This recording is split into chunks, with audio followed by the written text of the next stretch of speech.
Chanel, she does an amazing job.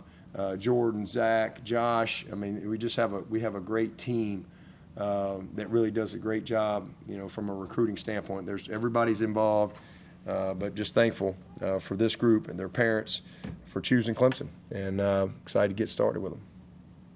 Kind of a two-part question about Mount Luke would be, number one, where does this class, kind of stand for you as far as just offensive linemen? Yeah, I mean, and obviously time will tell. We'll tell the true story on that. But coming in the door, I mean, it's elite. I mean, these are guys could have gone wherever they wanted to go. They had offers all over the country, and I just think he's done a great job. And coming in his first year, he was kind of behind the. I kind of already had Braden, so I don't give him any credit for that. I tell him I'm taking credit for Braden, and we had Easton committed, but he's got to have some credit, because if we hadn't probably hired Matt Luke, might have lost both of them guys. So, he was able to solidify that, but putting the rest of that class together with Blanchard and Byrne and Caddis, being able to kind of finish that group last year was really good. But he had a full cycle to really go out and then also really know our program and really understand our program. And I mean, he just did an amazing job. I mean, second part of that would be, I remember way back in the day talking to Brad Scott, and Brad was to say, we're going out and recruiting 240, 50-pound guys, and we hope to give them, peanut butter and milkshakes, and hopefully by year 3 they're able to contribute and get out on the field. How different is it now to have these guys walk through the door at 330 pounds? Well, I mean, that's just where we are as a program. We wouldn't have been able to sign kids from 13 states back in those days. We just that's not where our brand was. But that's what winning does. All of a sudden you got to, this Paul we can walk in anywhere, from California to international. We can go anywhere. Everybody knows the Paul, and because we've won, and millions and millions and millions and millions and millions of people have watched us win. And look at the enrollment here at Clemson. I mean, when I first came to Clemson in 2003, I bet you we had 19, 20,000 applicants a year. Now we're pushing 70,000. So that's what winning does, and we've won. I mean, over and over and over and over and over and over for a long, long time. And so now we can go out and we can recruit the best of the best, and we've been able to do that. So especially in this offensive line, I mean, these are big, athletic, strong dudes that, like I said, could have gone really wherever they wanted to go. They had opportunities and offers all over the country, but they chose Clemson. And again, that I just never take that lightly. And I so appreciate the belief that these young men have in me and our program in Clemson, and especially their families as well. Which guys won't be early enrollees? We've got, let's see here. We got from a mid-year standpoint, I think we got, again, 15 guys. Brock, both quarterbacks will be mid-year. All 3 receivers will be mid-year. Tavion will not be. He'll come in the summer. From an offensive line standpoint, all of them are mid-years except Guthrie. Guthrie's playing basketball. He's on an elite basketball team up there. In fact, I'm going to try to get up there and see him play in January. Watch that big old joker move around on the court a little bit. But we've got so 5 of the 6 are mid-year, which is huge. Defensively, we got 4 mid-years. JR will be a summer enrollee, the DN there. Cam Cody's a mid-year. Braden Riley, who's still playing right now, he and Cam are still playing, but Braden is a summer enrollee as well. That's just kind of, I think that's just kind of the way it is at St. X, I believe. And then at corner, both are mid-years. Polo's a mid-year, and our snapper's a mid-year. bowl practice? Who do you think will be able to join you for that? Have you been able to work out? Yeah, I don't know yet. I mean, we got the 15 mid-years. I think, like I said, we got 6 guys still playing. So we'll see how, and they've kind of tweaked some of the rules on that. So I'm not 100% sure exactly what they're going to let us do. Like the past couple of years, they were letting them come in and actually go to the bowl with. Last year, we had a group be able to go to the playoff with us. And for the last few years, we've had some come in and go to the bowl with us. I don't know that they're going to let that happen. I don't know that they're not, but I know there was some talk, and I don't know where that got resolved. So, but hopefully they'll still be able to come in and get a little bit of practice and just get acclimated a little bit if they want to. Otherwise, they'll come in January. I guess you talked about the number of decommits. I mean, were you almost surprised it was only, I think there were maybe 4 guys that committed? Yeah, I mean, it's just you're always going to have somebody somewhere along the way, you know. But man, I don't really focus or get distracted by those not here. I just get excited about the ones that are here, and that's what it's all about to me. But big picture, you know, in a season like this, you know, where there's just so much negativity and attack on your program, attack on the coach, you know, all this stuff, because, you know, that's what we do when things don't go exactly the way we plan. For a group of young people who that's their world, who you know, that's what they've grown up with, for them to block all that out and say, no, this is what we're doing. And we absolutely align with who they are and what their values are and what they're about, and to have that type of conviction and belief, and it don't matter if we went 7-5 or 12-0. It's a special group, man. And again, that's why I compare this group to that 2011 class that came here when we were 6-7. And all you got to do is just look what that group did and what they started. You know, I mean, I really believe this is a special group of people because they've got a special type of commitment. I guess numbers-wise, I mean, obviously you're still figuring out transfers out, but just from the number of signees, is it kind of understood you're going to have a bigger portal? Oh yeah, I mean, you don't have any choice. I mean, again, the things that I've always said, what puts you in the portal? Well, first of all, you got 105 now, so it's a different world that we're living in. But nothing has changed with us as far as what puts us in the portal. What puts us in the portal is we can't get the top high school kid that we want, or we get a decommit. Because if a kid decommit, I mean, some of these kids will decommit 2 weeks before signing day. You know, I mean, if you get a decommit, well, it's hard to replace that with the high school kid this late. It's really hard. So you got a gap. So you got to go fill that, and that's just part of it. So that's the first thing that puts you in the portal. Or you have, you know, somebody who leaves that you didn't want to leave.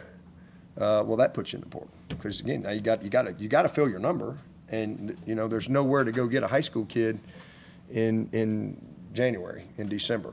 So you fill that.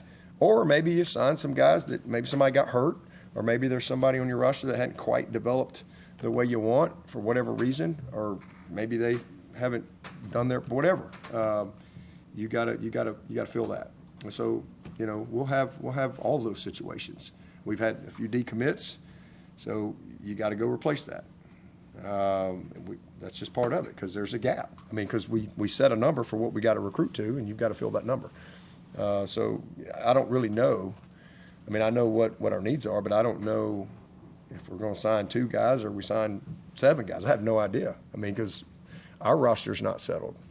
We got guys that have to make decisions. We got a couple guys that are going to, you know, for sure I already know going to go in the portal, and that's great. You know, it's a great opportunity for them. And then we'll have maybe a couple more that haven't made up their mind, and we might have a junior or 2 that, you know, is going to go pro or stay, you know. So those things are all really fluid until they become reality. And the good news is the portal's been moved. I still think it needs to be changed, but it's in a better spot so we can focus on this part of it, and then you can just kind of see how your roster shakes out and you fill the gaps that you have. Have you heard back on Tristan, whether be able to? Not yet, yeah. I mean, he's doing his process, but I don't know when we'll get a ruling on that. Are you aware of the injunction that some players are seeking, trying to challenge the 4-year Yeah. eligibility Yep. limit? What, if that's granted, like what kind of upheaval could that create? I would love it. I would love it. I would love that upheaval. It'd be great, but I don't know. I have no idea what's going to happen. Wouldn't even want to speculate. Anyone else? It'd be great for those kids. It'd be great for the player. You mentioned Tate's gonna be the mid-year and not play baseball this year. I know he also expressed wanting to play baseball as well at Clemson. Do you think that's still in the plans for him if he comes? Yeah. I think that's down the road, but he's coming mid-year to compete. You know, he wants to come in here and. I mean, we got some dudes on this campus that all want to be the guy, and that's what they came here for. I mean, CV's been chomping at the bit and waiting on his time, and his time has come. And we got a kid named Denson, who is I think pretty special, and we got 2 that we just signed that they coming here to play. So it's gonna be a fun spring. Do you anticipate taking a quarterback from the portal to compete? I mean, I think we just signed 2 to come compete, and we got Denson here to compete, and you know we got CV, who's really only played 1 true game, you know, from a start standpoint, who's here to compete. Who we only offered 2 quarterbacks in his class, him and Arch Manning. That was the only 2 we offered, and we beat a lot of people to get him. And this kid's done his part, and he's been waiting his time, and now it's his time. Now he's got to win the job. I mean, he's obviously he's kind of where you start, but you got to win it.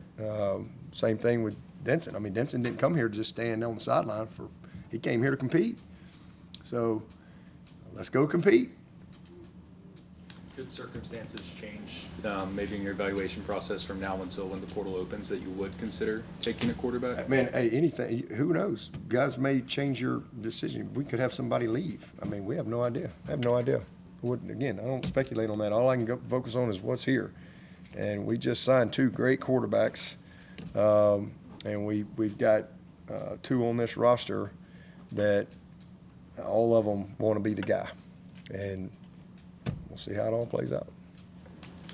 This is somewhat off topic, but we heard in the postgame press conference in South Carolina about Tron, who you met. Oh, man. So I guess, did you know, like, I know somebody in South Carolina was trying to get you. No, I didn't know anything. I just got off the bus, and a lady in South Carolina gear literally grabbed me getting off the bus and said that there was a young man that was in a hospice situation that just wanted to see me. And so I just, you know, I was so just moved and stunned by, you know, that time I had. I mean, I literally, I had no idea what I was walking over to. And as it turns out, I actually met him probably, it was back when Sammy Watkins was here. I think he came to a practice, and it was, you know, maybe back in 13 or something. It was in that time, but his mom and dad, his sisters were there, and so I mean, I just remember I put my briefcase down and just was like, 'cause I was not expecting that at all, and I was just so moved by this young person. He was completely bundled up in a wheelchair with oxygen, and he was just so excited. You know, and it was a blessing to me to have that moment. And it was such perspective to me as I'm walking into, you know, a ball game, and I mean, here's this kid just fighting for his life, and he's in a wheelchair and he's bundled up, and there's his family, and they're just enjoying this moment and seeing him smile because he's getting to meet the coach at Clemson. I mean, it was a lot of perspective for me, and it was such a blessing. That's why it was on my mind after the game. I just, you know, and he's just go Tigers, and I'm all in, and I actually, the crazy thing is I always carry a cross in my pocket, and I had a cross. I gave him a cross, and just handed it to him, and then I went on about my business, went to the locker room, and onward we went. But it really was something I actually thought about during the game, and it was on my mind after the game. And then I get home. I don't even know, it was late. It was a late Saturday night. I got a text message from Ren Wyndham, who used to work here with us, and I guess she must troll Facebook or something. I have no idea. I don't have Facebook, so she sent me something off Facebook, and I was like, "You got to be kidding me!" He had just passed like an hour earlier, and it just took the wind out of me. But it also, again, it really blessed me that I was able to just have a moment with this young person, see him smile, see his family smile, and I guess they said he heard me call his name out at the press conference, and I just have a lot of, I just know that he's in God's arms. I just know that, and I've prayed for him all week. I've prayed for his family, prayed for him this morning, as a matter of fact. And I just, again, it's a lot of perspective real life for a lot of people. And, just my thoughts and prayers continue to be with his family. And I know he's at peace and he's in God's arms, and I know God ordained that moment of joy for him before he brought him home. So, yeah, it's special. I appreciate you asking about that. I heard that you may have. Did you say we're going to go win this game for you? I did. I'm glad it worked out. I'm glad it worked out. After he saw the video of the press conference, he said, "Now I'm famous." Is that right? Wow. It's amazing. I mean, I couldn't believe it. And Kath didn't know anything about it because she doesn't get off the bus, and she didn't even know what I was talking about.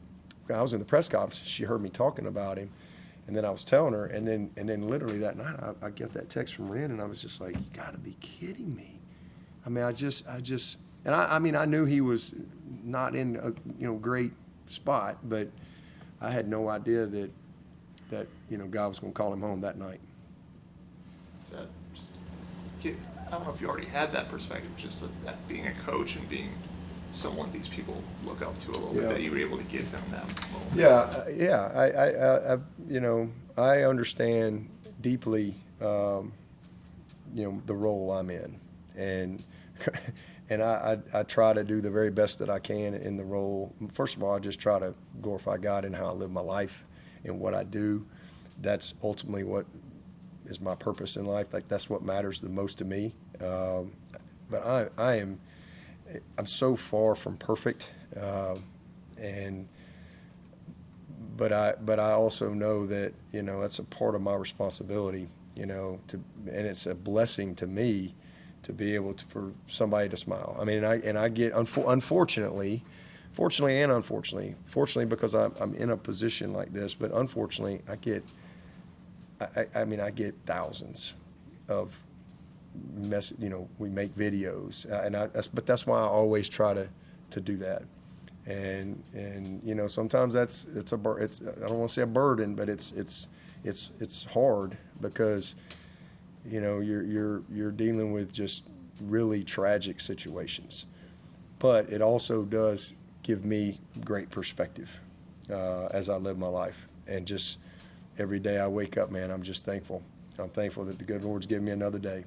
And I think at the end of the day, man, if we all have our health and those around us are healthy, man, what else can you ask for? What else can you ask for? And you just don't have to, as soon as you start to feel a little sorry for yourself or this and that, you don't have to look very far to see real problems, real life.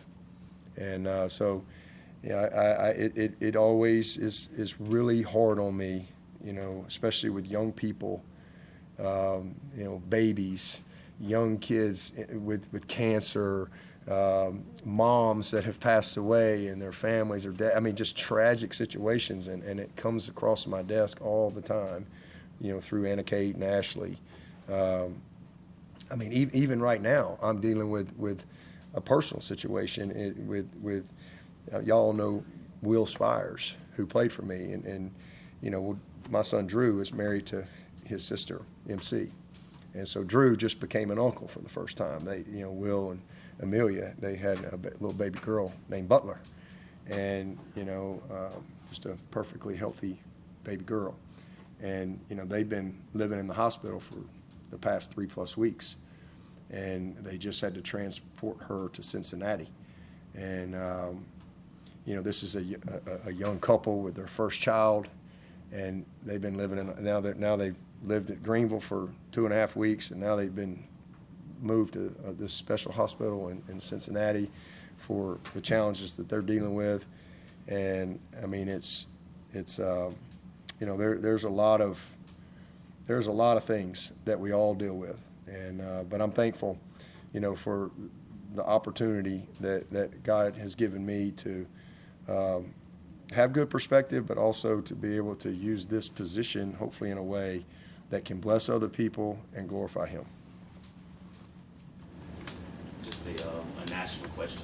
LSU hired Lane Kiffin. Clemson plays at LSU next season. Just what is your relationship with Coach Kiffin, and how excited are you about that potential matchup with him next season? Yeah, I know Lane professionally. I mean, we've texted many times over the years. He's reached out different times, questions or whatever, and so yeah, I mean, obviously he's a great coach, and that's a great program, and it'll be when that time comes, it'll be a great matchup. All right, thank you, Coach. Okay, appreciate it.